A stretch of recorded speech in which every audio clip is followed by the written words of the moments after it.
Questa è la foto una serie di foto scattate da Howard Menger durante un atterraggio. Quindi abbiamo il disco che sta arrivando, è ancora semi-energetico, emana luce. Qui il disco sta praticamente atterrando, si vede ancora una delle classiche sfere. All'epoca i dischi avevano spesso queste forme, noi li chiamiamo dischi adamskiani, e qui il disco è definitivamente atterrato ed è uscito il pilota alieno, che in realtà poi Menger disse che era una donna venusiana per essere esatti. E c'è un altro bellissimo documento che è un filmato che fece all'epoca, nel settembre del 58 Menger. In realtà Menger diventa famoso sempre agli inizi degli anni 50, ma i suoi contatti risalgono agli inizi degli anni 30. Quindi lui, quando è diventato pubblico, era già 20 anni che aveva contatti, e il primo contatto lo ebbe da ragazzino piccolo.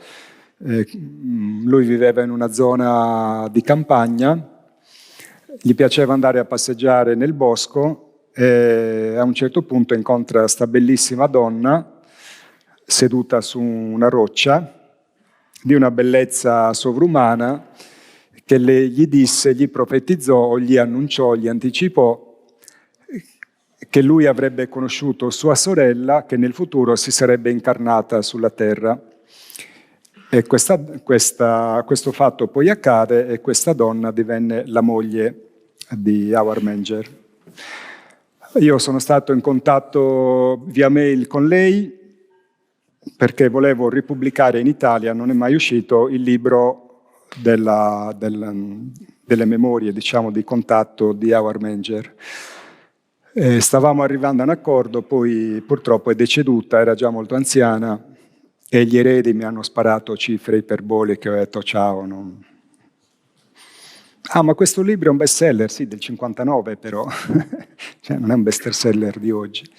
Io gli avevo proposto, facciamo così, facciamo un accordo, io mi occupo di tutto, traduzione, pubblicazione, eccetera, poi l'incasso ce lo dividiamo, io tolgo le spese, facciamo un contratto con gli avvocati, il notaio, come volete, io pubblico il libro in Italia e poi facciamo 50-50.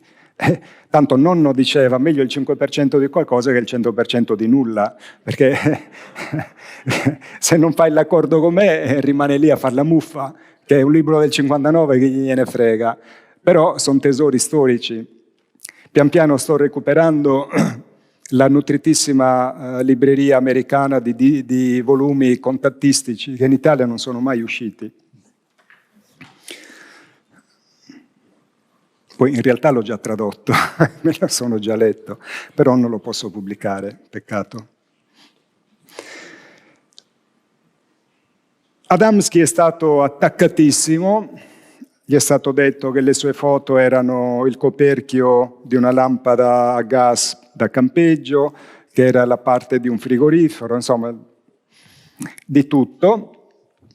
Ma in realtà non è così, a parte che i suoi documenti sono stati periziati già all'epoca da importanti fotografi, uno l'abbiamo anche intervistato negli anni 90, molto anziano, era un esperto della Kodak che ci disse ma assolutamente no, non esistevano tecnologie all'epoca per fare falsi così perfetti.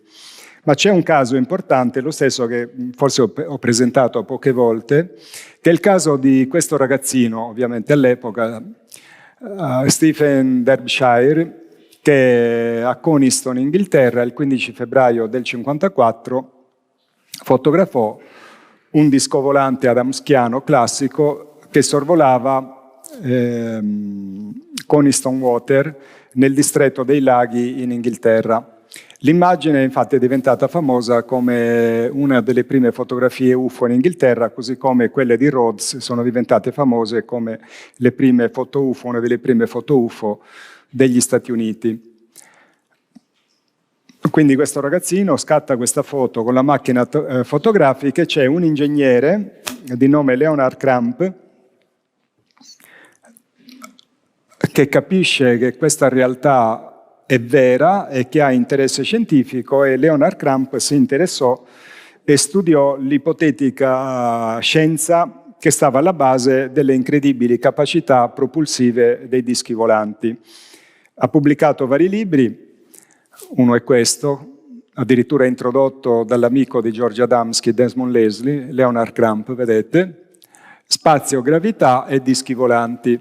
E Leonard Crump, quando viene a conoscenza delle foto di Stephen Derbyshire, da ingegnere che fa? Dice, beh, vediamo se è vera. Quindi praticamente fa una proiezione ortografica del disco di Adamski e la confronta col disco fotografato da Derbyshire. Dice, sono la stessa macchina, indubbiamente. Come poteva un ragazzino fare un falso di un UFO perfettamente uguale al disco volante fotografato negli Stati Uniti da Adamski? Assolutamente impossibile.